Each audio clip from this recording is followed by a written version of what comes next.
we've been warning you now for a while that in this second Trump term, the cuckery is off the charts. The cuckoldry is off the charts. Namely, Democrats are either semi-capitulating or fully capitulating. But even the media, which is supposed to be hostile, is semi-capitulating or fully capitulating. You all saw Morning Joe go down to Mar-a-Lago, try to wipe the slate clean with Donald Trump. You all saw Washington Post is banning this cartoon that was critical of Trump and the robber barons. The LA Times axed a piece that was critical of Trump's transition and his cabinet. It's just, they are abdicating their responsibility. Why? Because these are wealthy individuals who want their tax cuts, want their subsidies, want their corporate welfare, want their government subsidies. They want to line to the White House for favors. That's why you're seeing what you're seeing here. I mean, it's full kleptocracy mode. That's what we're witnessing. And so everybody's bending the knee. Everybody. And then inexplicably, even in what's supposed to be independent media, many of them are either fully capitulating or semi-capitulating and hopping on the Trump bandwagon because everybody wrongly feels that this was like a Reagan-style landslide or an FDR-style landslide, and we're now fully in this at the era, the Trump era. You're going to find out very quickly. Soon as he doesn't deliver, soon as he fails, which he's going to do, the support is going to go like that. It's going to tank. It's donezo. Right? And then everybody, bro, who, me, bro? No, I was never working with MAGA, bro. I don't know what you're talking about, bro. But this is another great example of that exact mindset right here. So here we have the Washington Post editorial board, and they released this.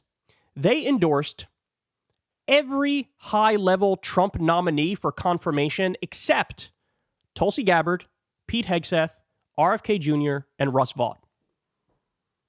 Everybody else, they're like, right on.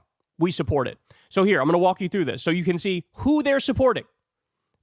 And up front, let's just say this. The correct position is say no to all of them. Say no. They're all, in their own ways, uniquely horrible and should be in no position of extreme power and authority. Like, sometimes I forget, like, there's something in the liberal mind or the Democratic mind where they feel like, well, we don't have it in us to just say no. Like, we don't have it in us to just be like, I object. Why? Why do you feel that way? After Barack Obama won, you had Mitch McConnell and John Boehner get together in a smoke-filled back room, and they came up with a plan where they said, yeah, we're going to literally prevent him from getting anything done at all. We're going to say no on absolute, even if he proposes our ideas, we're going to say no. We want him to be a one-term president. That's our goal. That's all we care about. That's what they said.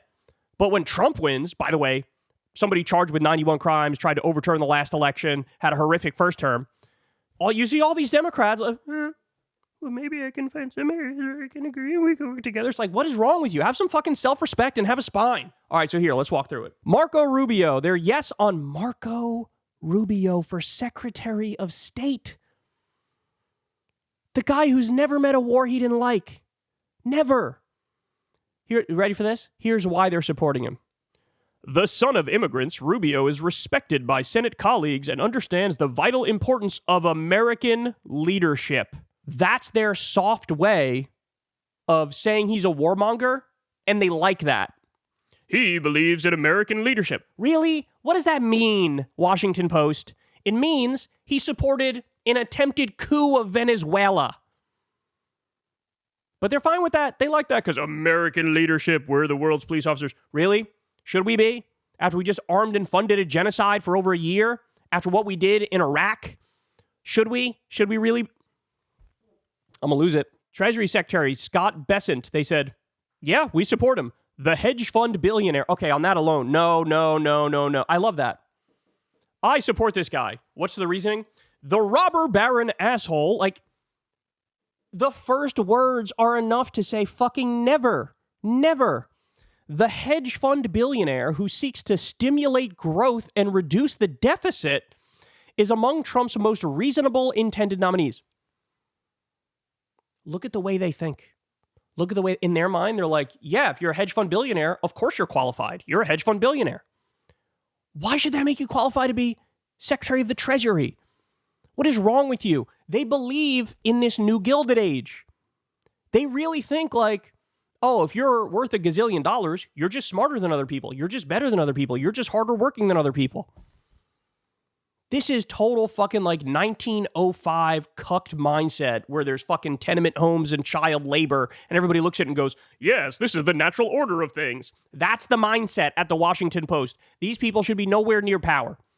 Pete Hegseth, they said no to. Why? Because he's on TV, he's a Fox host, he's unserious. I look like, again, to them, run-of-the-mill, warmonger, corrupt asshole is like, sure, that's just how Washington works, and we love it. But if it's like a unique warmongering asshole, like somebody who was on Fox News, who cheated on his wife 48 times, who is an alcoholic, who, you know, whatever, has a fucked up personal life, they're like, bro, this is unbecoming. They support Pam Bondi for Attorney General. Florida's former Attorney General is qualified. Lawyers who have worked with her report that she is serious. This is a joke. This is like a second grader made this, and they put this out. By the way, what is Pam Bondi most known for? What's she been going around the country saying lately? We're going to deport pro-Palestine protesters, and we're going to criminally charge many of them for whatever reason we can come up with, and we want to cut off federal funding to any university that allows free speech where they're pro-Palestine. This is what she says. And they're like, yeah, we love that. Great. War on the First Amendment. Hooray! They're all going full MAGA. Doug Burgum, the outgoing North Dakota governor and Stanford MBA, built a successful software company that he sold to Microsoft. Oh, yes, a businessman. So they're a yes on Burgum. They're a yes on Brooke Rollins at Agriculture. A yes on Howard Lutnick at Commerce Secretary. They say the co-chair of Trump's transition team is a natural fit for a job traditionally held by a presidential friend. Oh, what are we going to do? So they said no on RFK. Sean Duffy, that's another Fox host who he wants for Secretary of Transportation. Linda McMahon from the WWE for Secretary of Education. She's going to go on a privatization spree. They say the other co-chair of the president-elect's transition team led the Small Business Administration during Trump's first term. Kristi Noem, the dog murderer. They say yes for her for Homeland Security. They say yes for her, this authoritarian freak. And it goes on. Lee Zeldin at the EPA. They support Lee Zeldin. Guys, Lee Zeldin, we covered the story. He's done 1,000 things that are destructive toward the environment. And they're like, yeah, let's put him at EPA. And they support it. And the list goes on. Kelly Loeffler, who has the personality of a dirty diaper. They said yes to her. Remember her? She was the one who was like comically corrupt, who was caught doing a backroom deal, sold stocks right before COVID hit and the market took a downturn. Just like caught in the most brazenly corrupt shit you've ever seen. And she ended up losing to either Ossoff or Warnock in Georgia. And again, worst personality you've ever seen as well. And they're like, yeah, for her for small business, sure, why not? Elise Stefanik, ambassador to the UN. Again, her big thing is, we love Israel more than we love the U.S., and we want to destroy free speech in this country, and we want to support the genocide. And they're like, yay, Elise Stefanik.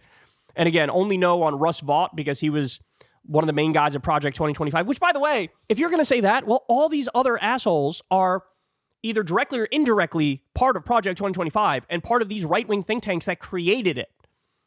And they're going, well, the main guy we don't like, but all the other ones, they're fine. There's no guys, there's no logic here. There's zero logic here. Zero. They're just cucking themselves to MAGA over and over and over. And of course, for Tulsi, the reason that they're saying no on Tulsi is not the correct reason, right? So here's what they say. The former congresswoman from Hawaii is overly friendly with U.S. enemies